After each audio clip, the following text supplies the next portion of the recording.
Olá, meus amigos. Eu sou a Ana Paula Bertin, Aninha, do Pílulas do ECA, e hoje estou passando aqui para a gente bater um papo sobre a abordagem social.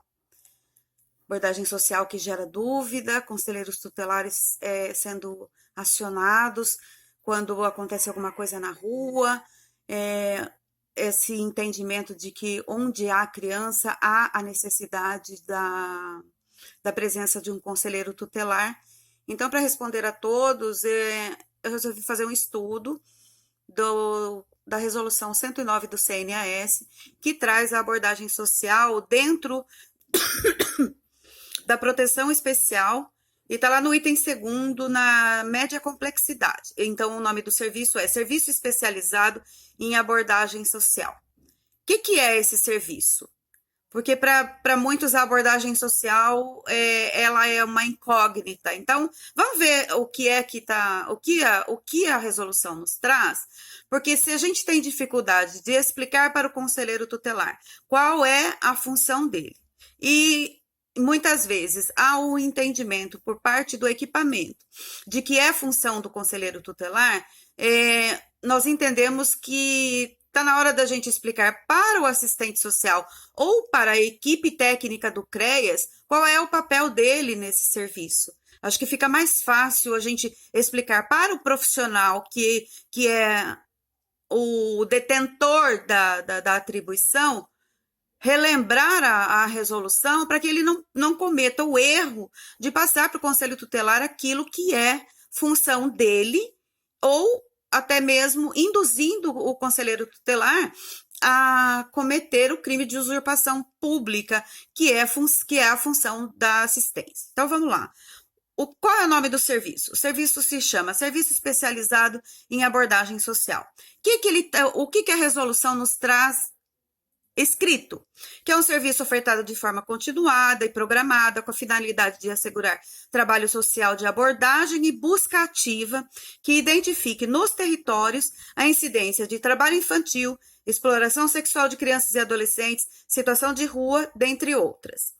Que deverão ser consideradas as praças, os entroncamentos de estrada, fronteira, espaço público, onde se realizam atividades laborais, locais de intensa circulação de pessoa e existência de comércio, terminal, ônibus, metrô, enfim, quase que a descrição do serviço fala que bastava dizer em qualquer lugar que haja necessidade do equipamento comparecer.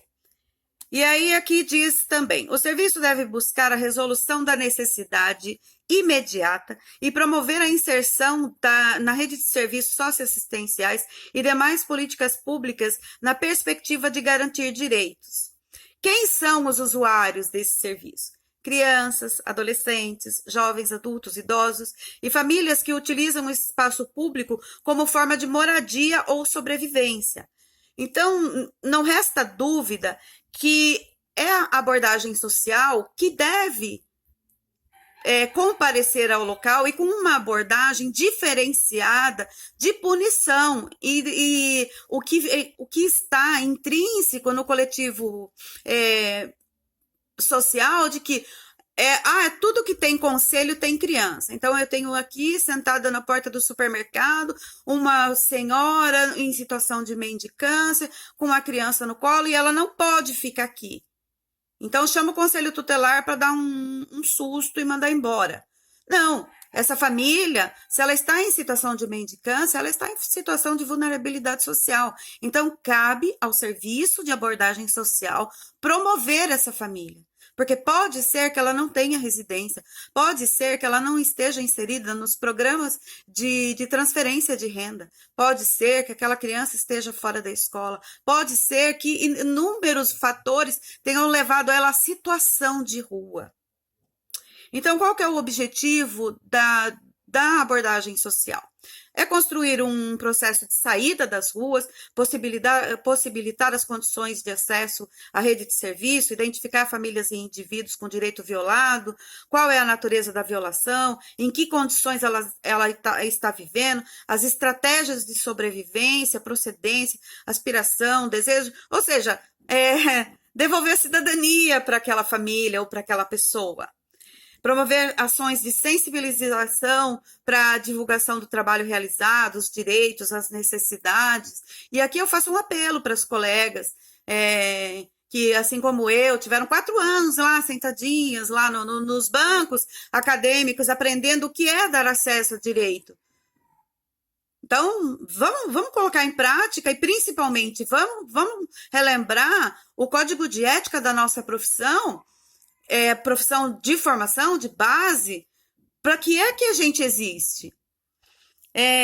Ainda dentro da resolução, fala da promoção e da reinserção familiar e comunitária. Então, devolver a cidadania é o foco da abordagem social. O que mais que nós temos aqui? Trabalho social essencial ao serviço. Proteção ativa, social proativa. O que significa? É circular mesmo, gente. Circular nos grandes centros, não ficar esperando provocação ou até mesmo que o Conselho Tutelar seja acionado para que acione a proteção, o serviço de abordagem social. Então, é circular, é colocar o serviço para funcionar. Como é que eu faço uma proteção social proativa? Sentada dentro da cadeira do equipamento, esperando ser abordado, ser acionado para ir lá? Ou então dizer, olha, eu tenho aqui uma família que está em situação de rua, em situação de mendicância, e o CREAS agendar para 4 ou 5 dias depois a visita lá na porta do supermercado? Não. Então, o serviço ele está tipificado e praticamente desenhado como é que deve acontecer, mas isso não está acontecendo.